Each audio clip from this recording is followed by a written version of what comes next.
Hello everyone. तो आज जो है हम जो है एसे के उसी टॉपिक को आगे बढ़ाकर चलते हैं और जितने भी स्टूडेंट्स जो है एसे की सीरीज में जुड़ पाए हैं उनके लिए तो बहुत अच्छी खबर है कि जो आपके बोर्ड में या फिर कॉम्पिटिटिव में जो डिस्क्रिप्टिव पेपर होता है बहुत ज़्यादा आपको हेल्प करने वाला है, खास करके आपके बोर्ड जो 12th और 10th के बच्चे देने वाले हैं।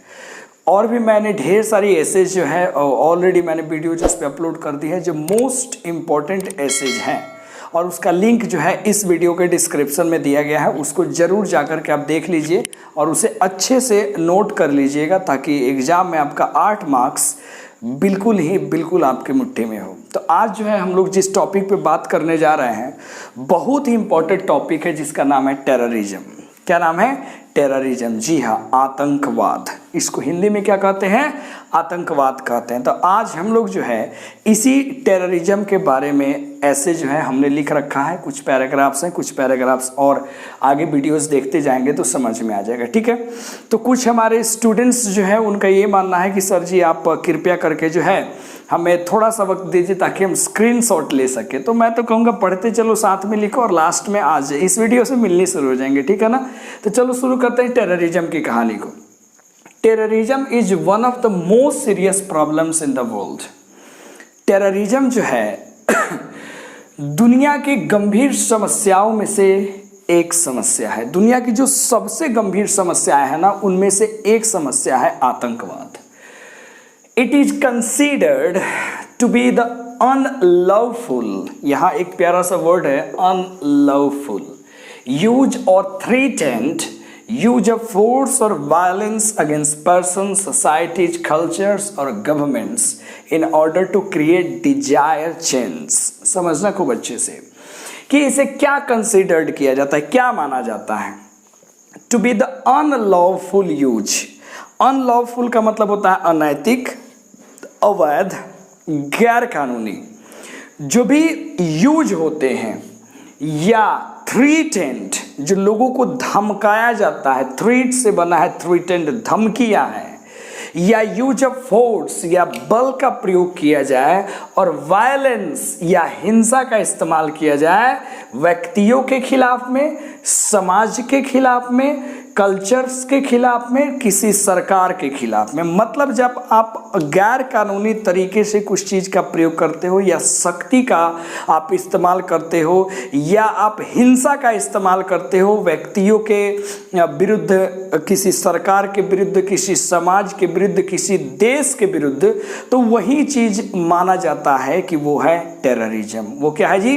टेररिज्म। मतलब जो लोग, टेररिज्म शब्द जो है ना टेरर से बना है, ध्यान रखना, एक बड़ा प्यारा सा शब्द होता है बेटा टेरर। ठीक है ना? टेरर शब्द का मतलब होता है आतंक, अगर हिंदी में बात करो।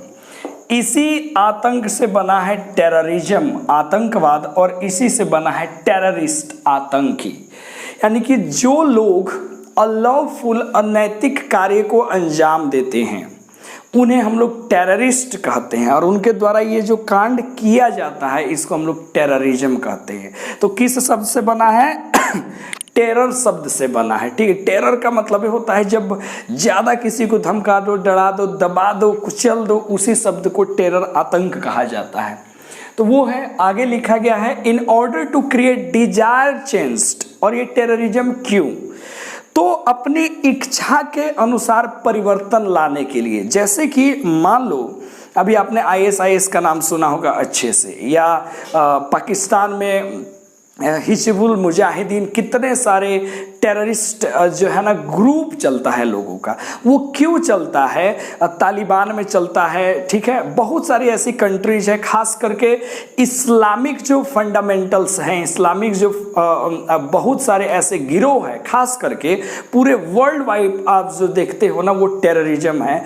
तो उनका एक अपना एक इच्छा होता है। जैसे ISIS वाले को क्या इच्छा है कि उनका एक इच्छा है कि इस्लामिक स्टेट जो है ना पूरे वर्ल्ड को बना दिया जाए। तो वो लोग रिलीजन फंडामेंटल फंडामेंटल के हिसाब से वो लोग जो है ना आतंकी हमले करते हैं। और याद रखिएगा, टेररिस्ट का ना तो कोई मजहब होता है, ना तो उसको मतलब ऐसा कहा जा सकता है, लेकिन खास करके देखा जाता है पूरे वर्ल्ड वाइड अगर आप देखेंगे तो इसमें जो है ना इस्लामिक जो रिलीजन है वो सबसे ज़्यादा इससे प्रभावित है, सबसे ज़्यादा प्रभावित है। मैं बात कर रहा हूँ सबसे ज़्यादा प्रभावित है। आप भी पूरे आए दिन आप हम लोग देखते हो। अब मान लीजिए कि पाकिस्तानियों के लिए इधर से अगर कोई जाता है या हम लोग तो हम लोग को आतंकवादी कहेंगे, उधर से कोई आता है तो हम लोग उनको आतंकवादी कहते हैं। तो इस तरीके से इनका एक मकसद होता है कि हमें ये परिवर्तन चाहिए, और ये परिवर्तन जो है ना द चेंज साउथ, ये हो सकता है, क्या हो सकता है बुआ, पॉलिटिकल, एक राजनीतिक हो सकता है, रिलीजियस धार्मिक हो सकता है, सामाजिक हो सकता है नेचर। मतलब जो टेररिस्ट लोग जो अटैक करते हैं क्यों करते हैं, तो उनका एक कोई ना कोई एक पर्पस होता है, उनका कोई ना कोई एक कहने का मतलब होना एक उद्देश्य, एक टारगेट, एक गोल होता है जो अलग अलग तरीके का हो सकता है। मतलब या तो उस पर फतेह हासिल करना चाहते हो, उसको गुलाम बनाना चाहते हो, या अपने धर्म को प्रचार प्रसार करके अपने धर्म को आगे ले जाना चाहते हो। तो मतलब ढेर सारे डिजायरेबल चेंजेस के लिए ये टेररिस्ट अटैक करते हैं, जिसे हम लोग टेररिज्म कहते हैं। ध्यान से चीज़ों को समझिएगा इसको अच्छे से। Terrorism has become a global problem because it is striking every part of the world frequently. ये जो है ना जाहिर सी बात है कि एक ग्लोबल प्रॉब्लम बन चुका है, एक वैश्विक समस्या, क्योंकि इट इज स्ट्राइकिंग, क्योंकि ये प्रभावित कर रहा है। स्ट्राइक मतलब प्रभाव डालना। Every part of the world frequently, लगातार दुनिया के हर हिस्से में लगभग टेररिज्म देखा जा रहा है जो प्रभावित कर रहा है। चाहे हम लोग बात करेंगे वर्ल्ड ट्रेड सेंटर, जब ओसामा बिन लादेन जैसा आतंकवादी था जिसको पाकिस्तान ने जो है ना मार गिराया था, आगे दुनिया वहाँ से फेमस हुआ सबसे ज़्यादा टेररिज्म क्या है। उसके बाद अपने इंडिया में भी ढेर सारे टेररिस्ट आए दिन आप जैसे उरी मूवी बनी थी उसी के ऊपर पूंछ में सुनने को मिलता है, पाकिस्तान इंडिया के बॉर्डर्स पे मिलता है, या मुंबई में हमला हुआ था, या गुजरात में बहुत सारे ऐसे टेररिस्ट अटैक्स के एग्जाम्पल्स हैं जो हम देख सकते हैं। तो ये लगातार दुनिया के हर हिस्से को प्रभावित कर रहा है। Whether it is the terrorist attack on the World Trade Center in America or 26/11 attack on Mumbai in our country, चाहे वो अमेरिका के वर्ल्ड ट्रेड सेंटर पे किया गया आतंकी हमला हो या अपने देश के मुंबई पे किया गया 26/11 वाला जो हमला हो, ये हमला बता रहा है कि किस तरीके से पूरा वर्ल्ड जो है ना टेररिज्म से प्रभावित है। It has become a great danger to the world peace and brotherhood. ये बहुत बड़ा खतरा बन चुका है विश्व शांति और भाईचारा के खिलाफ। The entire world is trying to overcome. Overcome का मतलब होता है किसी के ऊपर जीत हासिल कर लेना, कंट्रोल कर लेना। तो पूरी दुनिया जो है ना क्या कोशिश कर रही है टेररिज्म के ऊपर ओवरकम कर जाने के लिए एंड एस्टैब्लिश पीस। और क्या एस्टैब्लिश करने के लिए, तो शांति।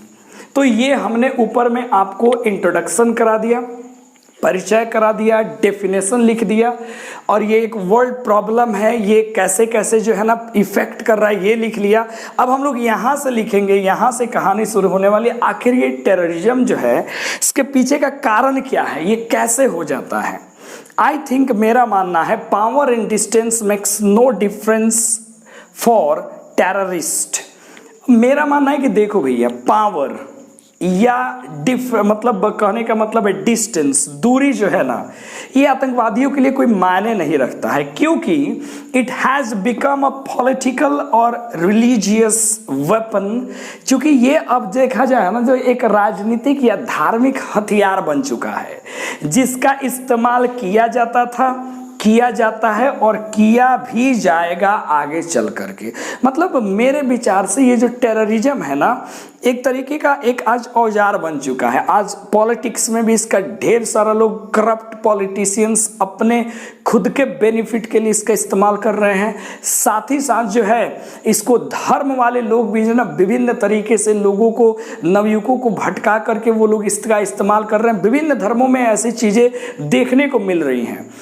और इसको यूज किया जाता था, किया जाता और किया जाता जाएगा एक हथियार के रूप में। The seed of terrorism is in every individual. बहुत बड़ी लाइन मैंने कह दी कि टेररिज्म का जो बीज है ना, हर एक प्रत्येक व्यक्ति के अंदर में है।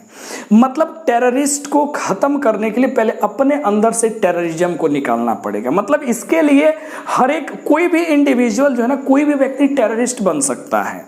कब? जब वो मिसगाइडेड हो जाएगा, या उसके अंदर नेगेटिव विचार चले आएंगे, या उसके अंदर भी जो है ना उस तरीके के विचारधारा कि हमें जो अपने धर्म को सर्वोपरि बढ़ा देना है, ठीक है, या हमें जो है ना किसी के ऊपर ओवर पावर कर लेना है, किसी को अपने कब्जे में कर लेना है, किसी को गुलाम बना लेना है।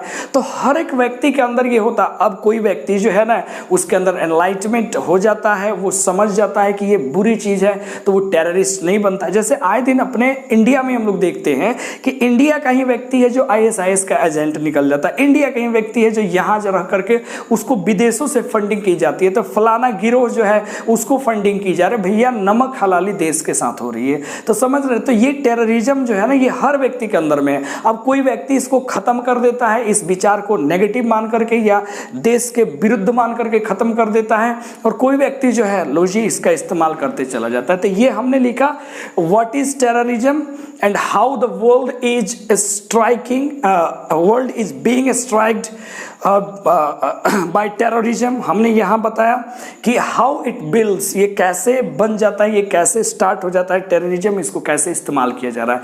थोड़ा सा और बाकी है, फटाफट इसको लिख लो फिर हम लोग आगे बढ़ेंगे। अब आखिरी पैराग्राफ की तरफ बढ़ते हैं जहाँ पे बहुत खूबसूरत खूबसूरत बातें लिखी गई। देखिए ये जो हमने जो ऐसे लिखा है ना आपका टेररिज्म, ये हमने पूरे वर्ल्ड लेवल पे लिखा है, वर्ल्ड वाइड प्रॉब्लम है। अगर ये इंडिया लेवल पे भी आता है तो इसको वर्ल्ड वाइड हम लोग जोड़ करके बना सकते हैं। Man follows different religion but does not have the power to understand their preaching of love universal brotherhood.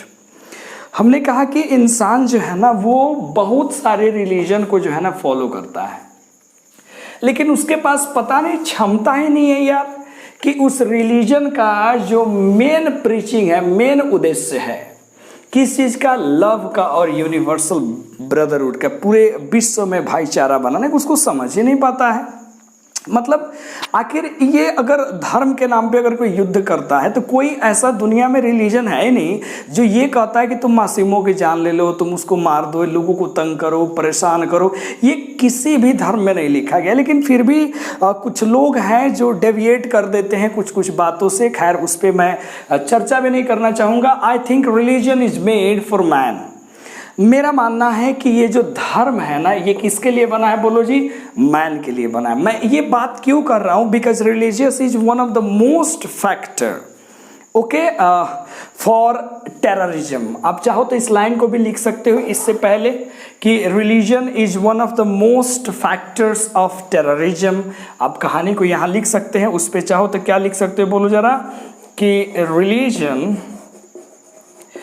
Is one of the factors of terrorism।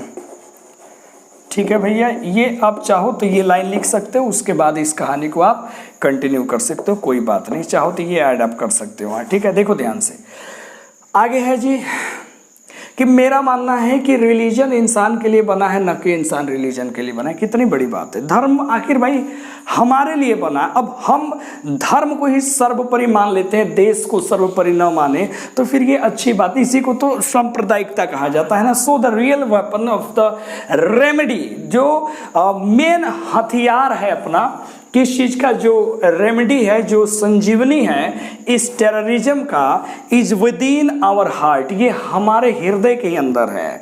अगर हर एक इंसान ये समझ जाए ना कि भाई टेररिज्म बड़ा ख़राब चीज़ है, हम क्यों मासूम लोगों की जान लें, या क्यों हम लोगों को सताए परेशान करें, क्यों, अगर ये हमारे अंदर से ही अगर ये आवाज़ आ जाए तो फिर तो टेररिस्ट जन्म ही नहीं लेंगे। हम ही लोग जैसा इंसान ना कभी राह से भटक जाता है या नेगेटिव चीज़ें उसके मनों में चली आती है, कोई उसको मिसगाइड कर देता है, तो वही व्यक्ति जो पहले खूब अच्छा था बाद में चल के टेररिस्ट बन जाता। आखिर ऐसा क्यों होता है भाई? चूँकि बीज सबके अंदर है, बस इसको कोई पेड़ बनने नहीं देता और कोई इसको पेड़ बनने देता है।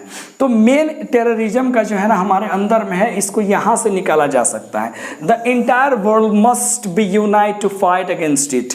पूरे विश्व को भैया सब कुछ भूल करके यूनाइट हो जाना चाहिए और इसके विरुद्ध में जो है ना लड़ाई करना चाहिए। मेरे कहने का मतलब है कि हर देश में कुछ ना कुछ नोकझोंक होते रहता है, लेकिन पूरे विश्व शांति के लिए अगर टेररिज्म खतरा है तो पूरे विश्व को मिल करके इसके खिलाफ फाइट करना चाहिए। It can be wiped out, इसको मिटाया जा सकता है विद यूनिटी, एकता से ही मिटाया जा सकता है। अगर हमारे अंदर एकता हो जाए कि हम सब एक हैं, हमारे अंदर भाईचारा होना चाहिए, पीस का माहौल होना चाहिए, तो फिर टेररिज्म को ख़त्म किया जा सकता है। खैर भावनाओं पर ना जा करके ज़्यादा जो है ना आप पूरा का पूरा ध्यान केंद्रित करिए अपने सब्जेक्ट के तरफ। ऐसे है भैया इम्पोर्टेंट है, तो इसलिए जो है ना इसको अच्छे से लिख लेना, समझ लेना। फिर अगली वीडियो में एक अगले टॉपिक के साथ मिलेंगे और मोस्ट VVI एसेज मैंने अपलोड कर दी है और आगे भी मैं अपलोड करता हूँ। Okay, thank you very much, bye.